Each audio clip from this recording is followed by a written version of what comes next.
Welcome everybody to Randomjeanc's Hotline Miami review.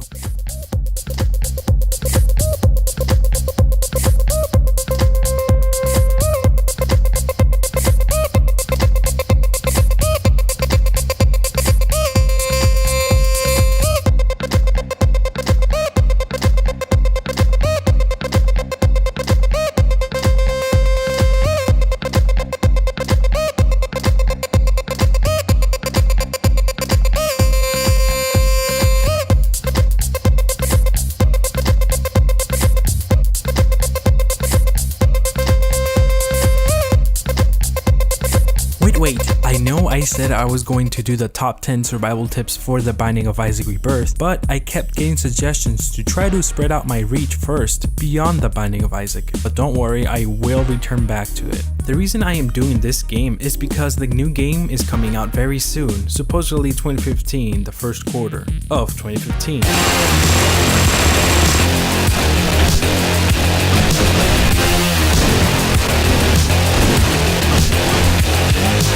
And I completely love this game the moment I played it. I play the soundtrack every time. Okay, not every time, but I play it very often in my car. I was completely immersed and into a world of gratuitous violence and high-octane action for only $10. And I completely loved every single second of it. Hashtag, I'm not a psychopath. Man, I feel old. Hotline Miami is a retro pixels graphic top-down 2D shooter. Psychedelic, high-octane, atmospheric, single-player, difficult, violent 1980s, great soundtrack, music, surreal retro gore, fast-paced, game maker, indie game. And no, I didn't just repeat every single tag or genre for this game that was suggested to me by Steam. Of course not. Nah, I'm just kidding, but it's still pretty funny, all the label. But anywho, just think of this game as a retro pixel graphics top-down 2D arcade shooter. Hotline Miami was developed by Denaton Games and published by Devolver Digital. Denaton Games is an indie development team of just two guys, and this is the very first game as this new company. Keep in mind, Hotline Miami was released 2012. After you complete the tutorial section, you will enter a room with three men with masks. The masked men who seemingly know all about you, but you don't even know who you or they are. You don't even remember the terrible actions you have committed. The man in the rooster mask states you met him before. The man in the owl mask states he doesn't even remember you. The man with the horse mask says you have done some terrible things that you might not wish to remember. Finally, the man with the rooster mask tells you to think back to the 3rd of April to see if you remember anything, because according to him, that is the first day they met.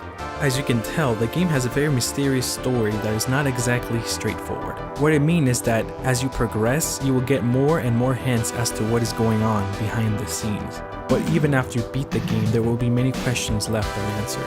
Not so many to the point where you will be pissed off from not knowing what is going on, but your interest will definitely peak and will be very curious as to what happens next. Denaton Games have said that their sequel will be the last game in the series and will answer all the questions. And don't you worry, this game has more story than Destiny, or pretty much any game has more story than Destiny. The whole game has this pixelated art style that is very reminiscent of retro games and SNES games of old.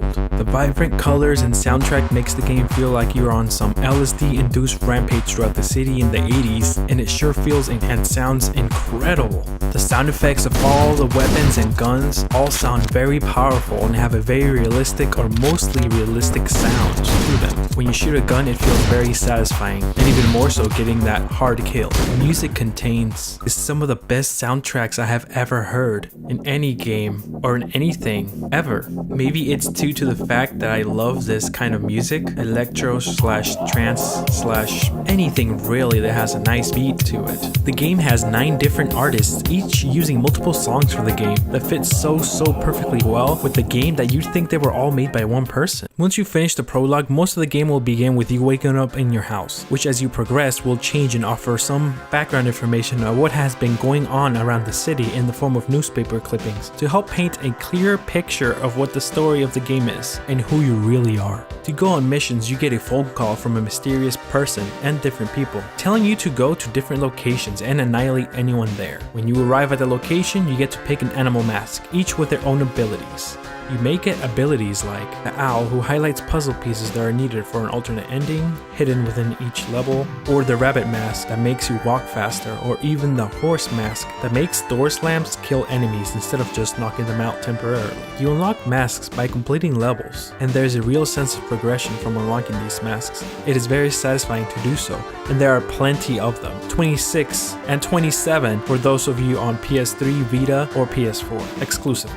Once you complete the mission, you get a cutscene and a score. The score is determined by how brave you are, as in for how and how fast you rack up kills. Each time you get a kill, you get points, and you can multiply set points by doing stylish kills with different objects, or even just throwing objects at the enemies, which gives you points. And then after they come back up, knock them down again and kill them. If you execute them by pressing the spacebar with multiple different items, you will get even more bonus points. These points are extremely important, and they help give you a better grade at the end of the stage. The more points you get, the better the grade, and the better the grade, faster you unlock new powerful weapons that will randomly spawn in maps. Could be something like a samurai sword or other various weapons that are generally much more powerful than the basic weapons that you start out with. As I mentioned earlier, Hotline Miami is a retro 2D top-down arcade puzzle shooter. The puzzle element is almost a bad label because there are really no puzzles. Sure, there will be times when you have to do something to get through, but usually it doesn't take more than one try. Although there is a sentence to be scrambled out in true puzzling fashion that are tough to find without the use of help.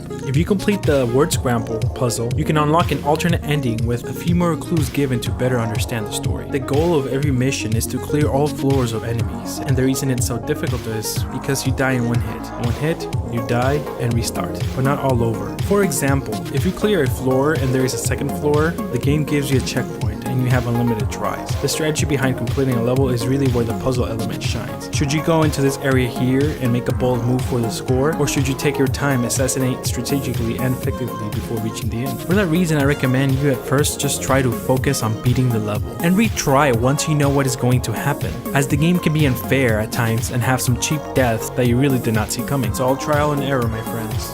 It's all trial and error. To advance to the next stage, you have to clear all floors from enemies, and sometimes get an object of importance, such as a briefcase. Just as you die from one hit, enemies also die from one hit, so they are just as vulnerable as you. Although most enemies die with one hit, sometimes enemies will only die from bullets or other certain methods with multiple hits, but most will die with one hit. There are multiple bosses in the game that offer a refreshing change of pace when you get to fight one, and you will inevitably die so many times, but once you beat them, you will definitely feel the feeling of complete accomplishment. There are plenty of achievements in the game and replayability, as well as bonus levels and even hidden masks and Easter eggs. The game is not a very long one, being one that can be beaten in just 4 to 8 hours depending on how well you play, and if you decide to 100% it or try to complete the word scramble with the alternate ending, you'll get those extra few hours on top of those 4 to 8 hours.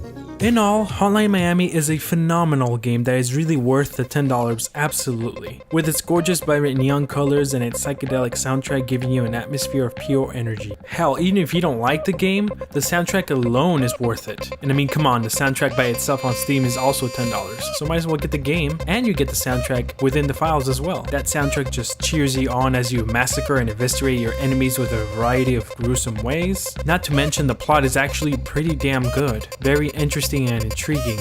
It makes you question things of what is real and what is not in the game. There's also a lot of strategy to devising and plotting a perfect run to achieve that high score as you delve deeper and deeper into the game, and everything that has been transpiring with you and your character. And this is all the reasons why I have decided to give this game an insta buy. And I'm not the only one who thinks of this. Check out Steam ratings. See? I told you. Well, thanks again everybody for sticking by till the end of the video. Please like, comment, share your thoughts, and if you'd like to catch everything when it's nice and fresh and hot, just click the subscribe button. And I also put my 2 older videos up there just in case you have not seen them. If you haven't, I have a feeling you might like them. Thanks again. This is Randomjeanc signing off.